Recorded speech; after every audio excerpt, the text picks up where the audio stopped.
how I find undervalued properties for my clients, for myself, and for anybody who wants to do uplift.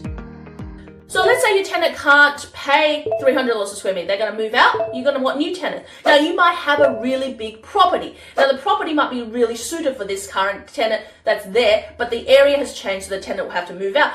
But for the new tenants, they might want half the space. So let's say you have a 300 square meter warehouse space or an office space or retail space. Now, the new tenants, the new trends are going to be 150 square meters. So you're going to have to find a way to divide that up and bring in the new tenant. But because you're doing a whole refurbishment, that maybe you need to repaint, gyprock, new power sources, check your plumbing, get the fire compliances done, and you need to put air conditioning and just redo the flooring and the drop ceilings, everything. Like, you're going to spend some money on it. But when your tenant comes in, because it's a brand new tenant and everyone's paying $300 a square meter, you could be charging $330 a square meter.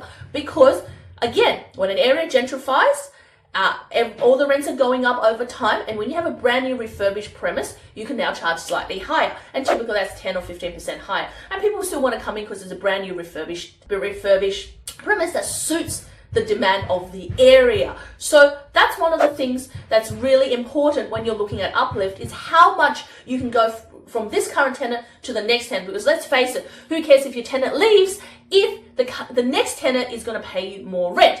So that covers off two of our points. One, about checking the area for gentrification. Two, finding short leases in the area, so when the tenant leaves, you can bring in new tenants that's going to be paying more for the property. Number three is making sure that the market and the current tenant rent is is under market compared to the market. So look at the market rent. If the market rent is $300, now what most people make the mistake in is they see a tenant in the general area that's paying $300 a square meter, and they go, that's what the new market rent is.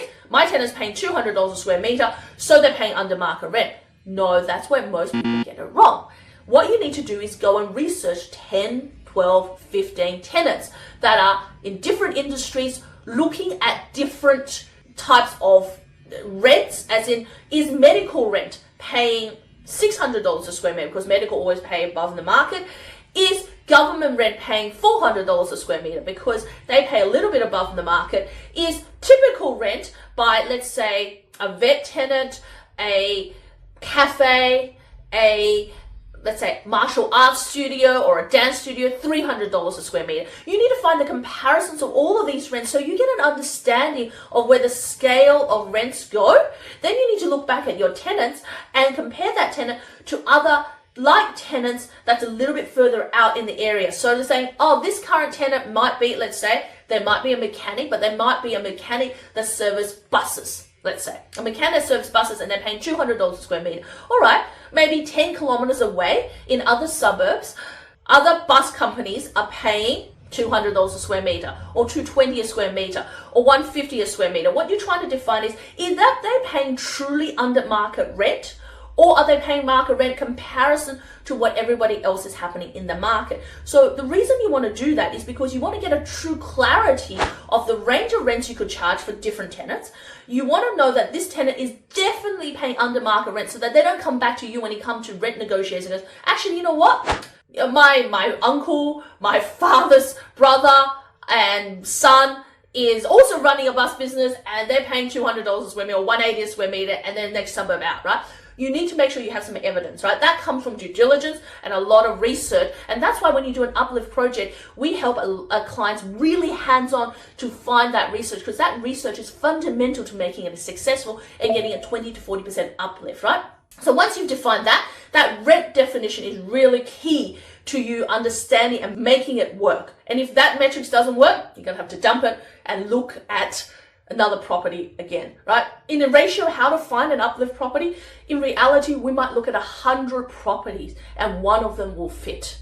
Because a lot of things out there get put through by agents as value add, uplift, But in true reality, the agents don't actually know what exactly is a value add. I always say a coffee cart on a premise is not a true value add. When you've done now those three things, look at gentrification, the area changing, look at the short leases, that gives you the opportunity that the new tenants coming in is going to pay more rent. You've done number three, your rental market appraisals, that's in your rent research, that is paying lower rent and the scale of rents.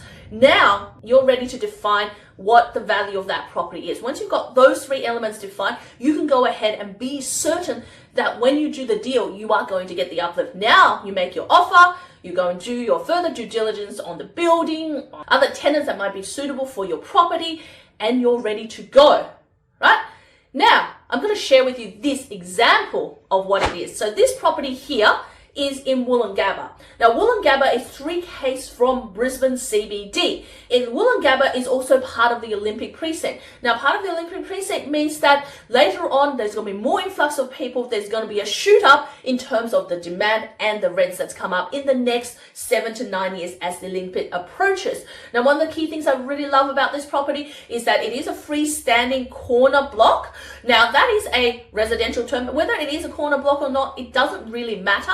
But what I'm looking at is access. It actually has 3 rows access, which means you can put 3 different tenants in it. You can divide it into 3, right? Now, obviously, we're going to need to make sure the logistics work, having the 3 tenants. There might be some rejigging internally of the property to make sure it really flows for all the tenants. But it does have 15 car spaces, and there's availability to park further down the road as well for the tenants coming in and out. So you can have a variety of different tenants.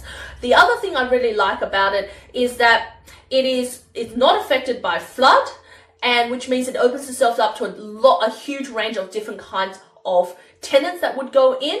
Plus, on top of that, you can do retail, you can do office, and maybe you could refurbish one of the properties into a little warehouse. So because the area is zoned light impact industrial, so you have the versatility of being able to accommodate for all of these tenants. So this is a prime example. When I look at this property, I know the area is gentrifying because Woolloongabba has come a long way in the last 10 years.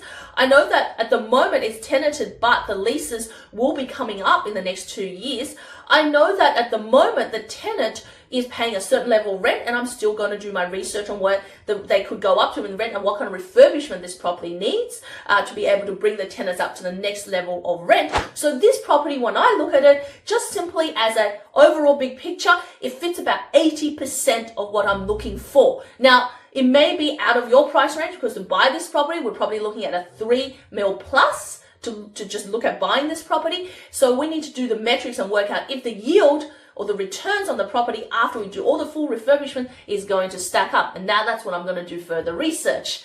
And so look out for my article as I dissect this property later on social media. So again, if this is the type of property you're looking for, do book in for that strategy session. It's absolutely free. To join one of our events, the link is below, because we can share with you how commercial property can get you to the next level so that you can retire sooner with positive cash flow and also sooner with more equity. So this is a classic example in Woolloongabba. If you're looking for something, you can take the points that I've given you in this example, in this video, and go and find something on your own. But thank you for staying to the end of the video, and I'm going to share with you the final tip that's going to pull all of these together. And that final tip is demand and supply. Demand in the area is fundamental. Now, commercial property is not at the mercy of the market of interest rates. So the interest rate could be at 10%, and commercial property still can be trading at 2%. Doesn't really matter if there is demand in the area. And that's the most important thing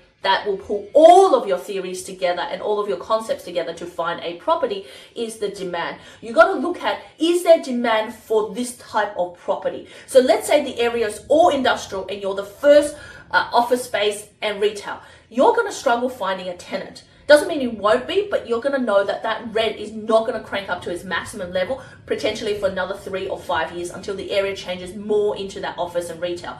However, if you're not the first person to create a retail office space in an industrial area. You might be the 3rd or 4th or 10th. Then you know the market's already been defined. When you're trying to define a market, that's when you take the hit the most. But later on, when the market's defined and you're just going in to reap the rewards of it, that's where you're going to get your maximum uplift. So check out the area, make sure there's that demand. If there's no demand, then maybe that property is not right for you right now in this area. Maybe in 3 years' time, that property will be right. Unless you want a land bank for 3 years, that may not be the right approach to you. So you got to consider the demand. So the demand is there tenants that want to come in and rent my premise if I do it up to the standards of the market? So if I do a massive, great fit out, is there a tenant that's willing to come in and pay me $500 a square meter, even though the other tenants around the area are paying $300 a square meter or $400 a square meter, but my building is going to be brand new, refurbished, and it's going to suit a tenant walking off the street and start operating the business? You got to ask yourself that, right? So finally, when we look at those 3 points, remember gentrification, short leases, defining market rent and low market rent, and finally at the final point of demand and supply. Is there that demand in this area? Can you supply to it? Is the demand still to come, or is the demand already established? If you can find a property that fits into those 4 elements, then you're a great way to getting started to do your first uplift project. My name is Helen Tarrant.